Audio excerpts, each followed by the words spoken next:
नमस्कार भक्तजनों, हरे कृष्णा। आप सभी को श्रावण मास की अत्यंत पवित्र कामिका एकादशी की बहुत सारी शुभकामनाएं। आपके मन और चेतना में सदैव परम भगवान श्री कृष्ण निवास करें, ऐसी हम प्रार्थना करते हैं। चलिए इस कामिका एकादशी के अवसर पर हम उससे जुड़ी हुई एक पौराणिक कथा का श्रवण करते हैं। तो चलिए आज की हम कथा आरंभ करते हैं। कुंती पुत्र धर्मराज युधिष्ठिर बोले, हे भगवान, आप मुझे कृपा करके श्रावण कृष्ण एकादशी का क्या नाम है, इसकी विधि क्या है, इसमें कौन से देवता की पूजा होती है तथा इसका व्रत करने से मनुष्य को क्या फल मिलता है, यह बताइए। भगवान श्री कृष्ण ने कहा, हे युधिष्ठिर, इस एकादशी का वर्णन एक समय ब्रह्मा जी ने नारद के पूछने पर उन्हें सुनाया था, वही मैं तुमसे कहता हूँ। ब्रह्मा जी ने कहा, हे नारद, श्रावण मास की कृष्ण पक्ष एकादशी का नाम कामिका है। उसके सुनने मात्र से अनंत फल मिलता है। इस दिन शंख, चक्र, गदा, पद्म धारी भगवान विष्णु, भगवान हरि, माधव, मधुसूदन आदि नामों से पूजन किया जाता है। गंगा, काशी, नैमिषारण्य और पुष्कर स्नान के फल से अधिक विष्णु भगवान के पूजन का फल होता है। जो पुण्य फल सूर्य व चंद्र ग्रहण पर कुरुक्षेत्र और काशी में स्नान करने से, भूमि दान करने से, सिंह राशि के बृहस्पति में गोदावरी और गंडकी नदी में स्नान करने से प्राप्त होता है, वही फल विष्णु भगवान के पूजन से मिलता है। श्रावण मास में भगवान का पूजन करने से देवता, गंधर्व और सूर्य आदि सब पूजित हो जाते हैं। अतः पापों को नष्ट करने के लिए मनुष्य को कामिका एकादशी का व्रत और भगवान विष्णु का पूजन श्रावण मास में अवश्य करना चाहिए। जो भक्त लोग कामिका एकादशी के व्रत में उपवास करते हैं और इसके साथ विष्णु पूजन भी करते हैं,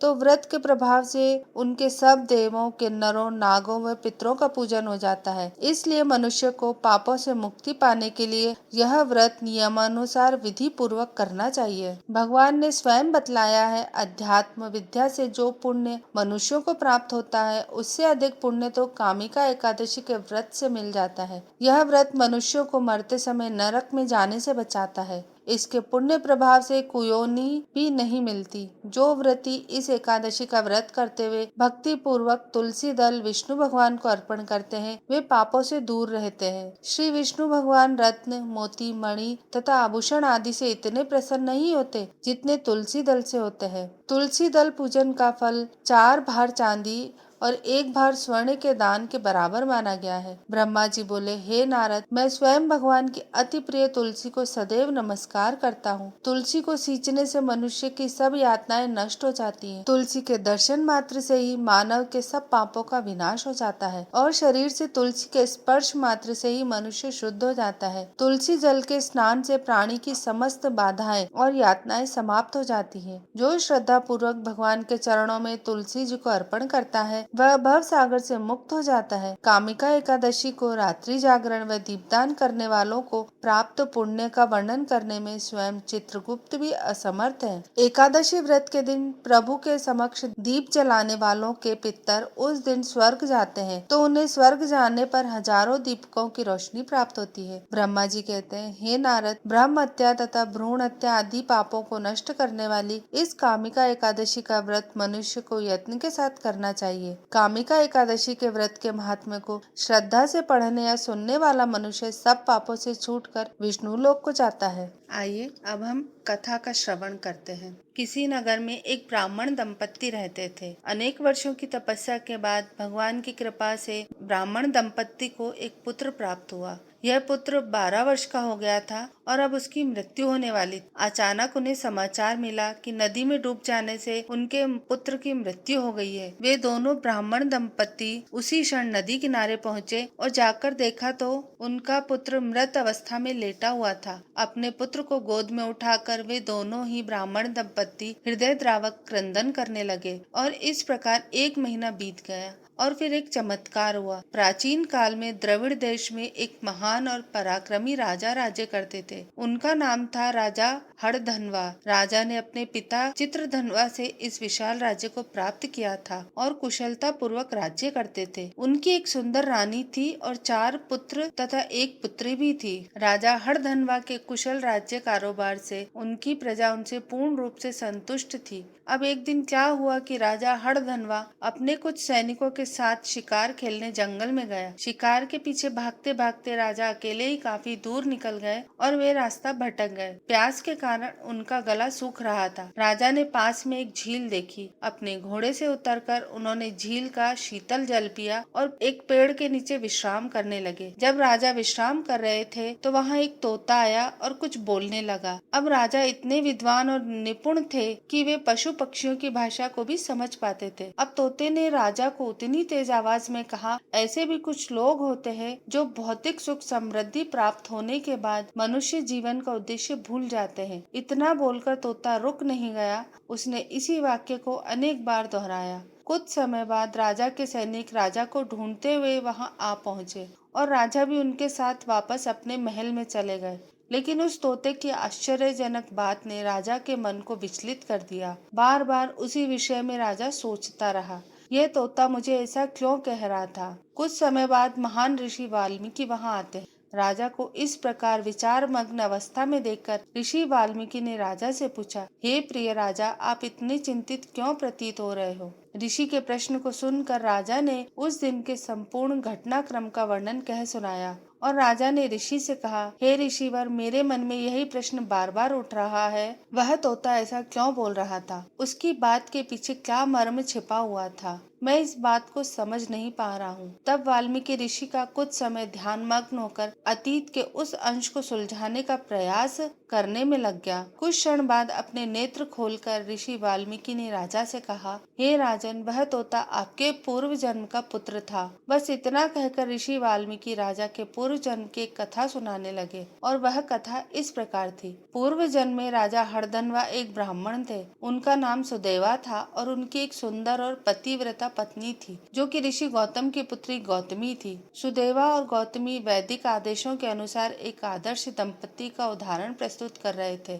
उनके जीवन में बस एक ही दुख था और वह था निसंतान होना। अनेक वर्षों तक प्रतीक्षा करने के बाद ब्राह्मण सुदेवा ने एक दिन अपनी पत्नी से कहा, इतने वर्षों के बाद भी हमें पुत्र प्राप्ति नहीं हुई है। मेरा दुर्भाग्य तो देखो कि मेरी मृत्यु के पश्चात मेरा तर्पण करने वाला भी कोई नहीं है। इसलिए अब मुझे लगता है कि मुझे अपने इस शरीर का त्याग कर देना चाहिए। सुदेवा की बात सुनकर उसकी पत्नी गौतमी, जो कि अत्यंत विद्वान और धीर थी, उसने अपने पति को सांत्वना देते हुए कहा, हे मेरे प्रिय पतिदेव, आप यह किस प्रकार की बातें सोच रहे हैं? आप एक वैष्णव है और एक वैष्णव कभी भी इस प्रकार का विलाप नहीं करता। क्यों न हम पूर्ण पुरुषोत्तम भगवान श्रीहरि की आराधना और तपस्या करें। अगर वे हमारी तपस्या से प्रसन्न हो जाएंगे तो अवश्य ही वे हमें पुत्र प्रदान करेंगे। यह सोचकर सुदेवा और गौतमी ने भगवान श्रीहरि की तपस्या करना प्रारंभ किया। अनेक प्रकार की तपस्या और नाम जप करते करते उन्हें 4000 वर्ष व्यतीत हो गए। अंत में भगवान नारायण उनकी तपस्या और आराधना से प्रसन्न हुए। वे अपने वाहन गरुड़ के ऊपर आसीन श्री नारायण अत्यंत तेजोमय और कांति में लग रहे थे। उन्होंने सुदेवा से कहा, ब्राह्मण, मैं आपकी तपस्या से प्रसन्न हुआ हूँ।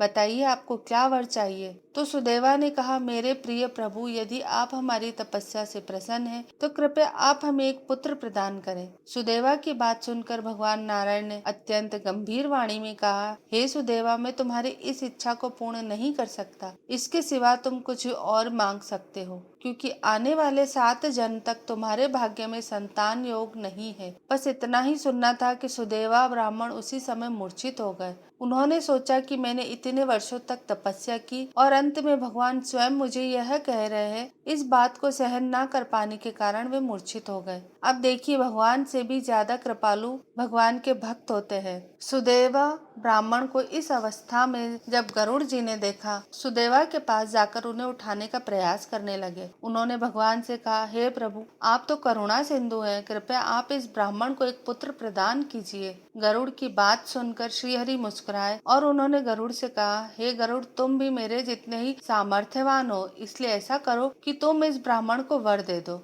और फिर तुम्हारे वचन को पूर्ण करने के लिए मैं इस ब्राह्मण को पुत्र प्रदान कर दूंगा। यह सुनकर गरुड़ जी प्रसन्न हो गए और जब कुछ समय बाद सुदेवा ब्राह्मण की चेतना वापस आई तो गरुड़ ने उनसे कहा, ब्राह्मण देव, आप चिंतित ना हो, मैंने भगवान से प्रार्थना की है और वे अवश्य ही आपको एक पुत्र प्रदान करेंगे। यह बात सुनकर सुदेवा ब्राह्मण अत्यंत प्रसन्न हो गए। कुछ समय बाद गौतमी ने गर्भ धारण किया और उन्होंने एक तेजस्वी और सुंदर पुत्र को जन्म दिया। उस पुत्र का नाम सुखदेव सदैव रखा गया। यह बालक अत्यंत विद्वान था, वह शास्त्रों का अध्ययन करता था, भगवान की पूजा अर्चना करता और सभी सद्गुणों को धारण करने वाला था। अब एक दिन क्या हुआ कि महान देवल मुनि सुदेवा ब्राह्मण के घर पर पधारे। गौतमी और सुदेवा ने उनका उचित आतिथ्य सत्कार किया और देवल मुनि उनसे प्रसन्न हुए। जब सुदेवा और गौतमी ने देवल ऋषि को कहा कि वे उनके पुत्र सुखदेव को आशीर्वाद प्रदान करें, तो उस समय देवल ऋषि अत्यंत गंभीर हो गए और उन्होंने कहा, आपके पुत्र की आयु अत्यंत कम है, जब वह 12 वर्ष का होगा तो उसकी मृत्यु हो जाएगी। देवल मुनि की बात सुनकर सुदेवा और गौतमी अत्यंत दुखी हो गए, लेकिन विधाता के लेख को कौन मिथ्या कर सकता है। जब सुखदेवा 12 वर्ष का हुआ तो एक दिन वह नदी में स्नान करने गया हुआ था। कुछ समय बाद उसके मित्र ने आकर सुदेवा को सूचना दी कि नदी में डूब जाने के कारण सुखदेव की मृत्यु हो गई थी। अब यह सुनकर सुदेवा और गौतमी सीधे भागकर नदी किनारे गए। वहां उन्होंने अपने मृत पुत्र को गोद में लेकर सुदेवा और गौतमी विलाप करने लगे। अपने पुत्र के सुंदर मुख को देखकर बार बार कहने लगे, हे पुत्र वापस आ जाओ, हे प्रभु कृपया हमारा पुत्र हमें लौटा दीजिए। जब सुदेवा और गौतमी इस प्रकार अपने पुत्र के शोक में संतप्त थे और रो रहे थे, उस वक्त अत्यंत भारी वर्षा शुरू हो गई। यह दोनों पति पत्नी अपने पुत्र मोह में इतने लिप्त थे कि लगातार अपने पुत्र का शोक कर रहे थे, रो रहे थे और भगवान को आर्तनाद से प्रार्थना कर रहे थे। इस प्रकार बिना कुछ खाए पिए दिन रात भगवान से प्रार्थना करते हुए और रोते हुए 1 महीना बीत गया और उन्हें पता ही नहीं चला। अब उनका सौभाग्य यह था कि यह 1 महीना पुरुषोत्तम मास का था। तो इस प्रकार से उन्होंने अनजाने में ही संपूर्ण पुरुषोत्तम मास के दौरान उपवास, भगवान की आराधना और तपस्या की थी। इसलिए 30वें दिन भगवान नारायण ने उनके समक्ष प्रकट हुए और उन्हें वर मांगने के लिए कहा। तो सुदेवा और गौतमी अपने पुत्र की ओर देखते हुए उसे पुनर्जीवित करने के लिए भगवान से याचना करने लगे। उनकी प्रार्थना सुनकर भगवान ने उस ब्राह्मण पुत्र को आशीर्वाद प्रदान किया, यह बालक 12,000 वर्ष तक जीवित रहेगा, उसके बाद वह मेरे धाम में वापस आएगा। भगवान की बात सुनकर सुदेवा ब्राह्मण और गौतमी अत्यंत प्रसन्न हो गए और उनका शेष जीवन अत्यंत सुख पूर्वक व्यतीत हुआ। यही सुदेवा ब्राह्मण जब राजा हरधनवा बनकर आते हैं तो उन्हें अपने आध्यात्मिक उद्देश्य का स्मरण करवाने के लिए भगवान ऐसी व्यवस्था करते हैं कि उनका ही पूर्व जन्म का पुत्र, जिनसे वे अत्यधिक आसक्त थे, वही आकर उन्हें आध्यात्मिक जीवन का संदेश प्रदान करता है और वह भी तोते के रूप में आता है। तो इस प्रकार राजा हरधनवा अपनी आध्यात्मिक प्रगति के प्रति सचेत हो जाते हैं तथा आने वाले पुरुषोत्तम मास का पालन करते हैं और जीवन के अंत में भगवान धाम वापस जाते हैं। इस कामिका एकादशी के दिन सबसे पहले तो प्रातः मुहूर्त में उठ जाना चाहिए, स्नान इत्यादि से स्वच्छ होकर भगवान श्री कृष्ण की मंगला आरती करनी चाहिए अथवा उसका दर्शन करना चाहिए। उसके बाद भगवान के सामने हाथ में गंगा जल लेकर इस व्रत का संकल्प लेना चाहिए। उसके बाद तुलसी देवी के समक्ष बैठकर हरे कृष्ण महामंत्र यानी हरे कृष्ण कृष्ण कृष्ण हरे हरे, हरे राम राम राम हरे हरे, इस महामंत्र का अधिक से अधिक जाप करना चाहिए। कामिका एकादशी के दिन इस महामंत्र की कम से कम 8, 16, 25 या 32 माला का जप अवश्य करना चाहिए। इससे मनुष्य को अनंत फल की प्राप्ति होती है, ऐसा फल जिसकी उसने कभी कल्पना भी नहीं की होगी। एकादशी के दिन संपूर्ण दिन उपवास रखना चाहिए। उपवास यानी कि 2 प्रकार, पहला तो भगवान के साथ अधिक से अधिक जुड़े रहना, उनके नजदीक रहना यानी अधिक से अधिक हरे कृष्ण महामंत्र का जाप करना, भगवान की दिव्य कथाओं को सुनना, कीर्तन करना और हमारे दिव्य ग्रंथों का अध्ययन या पठन करना। दूसरा उपवास होता है शरीर का, यानी इस दिन हम किसी भी प्रकार का अन्न जैसे कि गेहूं, बाजरा, दाल, चावल यह सब चीजें नहीं ले सकते। अन्न या अन्न से बना हुआ कोई भी पदार्थ एकादशी के व्रत में नहीं लिया जाता। अगर आपको आवश्यकता लगती है तो कोई बीमार है, बच्चा है या वृद्ध है, गर्भवती महिलाएं हैं, तो उन सब के लिए एकादशी प्रसाद लिया जा सकता है और वे फलाहार भी कर सकते हैं, दूध भी ले सकते हैं, लेकिन किसी को भी अन्न लेने की अनुमति नहीं दी जाती। इस प्रकार पूर्ण श्रद्धा और मनोभाव के साथ संपूर्ण दिन एकादशी का पालन करके अगले दिन प्रातः काल में इसका पारण करना होता है। और इस बार जो कामिका एकादशी आ रही है उसका पारण करने का समय 22 जुलाई मंगलवार के दिन सुबह 5:38 से लेकर 7:08 के बीच में है। इस कामिका एकादशी की विस्तृत विधि हम आपके लिए लेकर आए हैं। कामिका एकादशी का पारण करते हुए अपनी क्षमता अनुसार आपको जिस स्थान पर उचित लगे वहाँ पर कुछ न कुछ दान अवश्य देना चाहिए। भगवान श्री कृष्ण की शुद्ध भक्ति में सेवा की याचना करते हुए इस कामिका एकादशी का पूर्ण श्रद्धा और निष्ठा पूर्वक पालन करें। तो भक्तों, ये थी कामिका एकादशी का महात्म्य और इस व्रत की कथा। आपको अगर ये कथा अच्छी लगे तो इस वीडियो को लाइक करिएगा, इसे अपने परिवार और मित्रों के साथ शेयर करिएगा ताकि उन्हें भी भगवान कृष्ण की, भगवान माधव की कृपा प्राप्त हो सके। हमें नीचे कमेंट्स करके बताइएगा कि आपको हमारी कथाएं कैसी लग रही हैं और सबसे जरूरी हमारे चैनल को सब्सक्राइब जरूर करिएगा। धन्यवाद।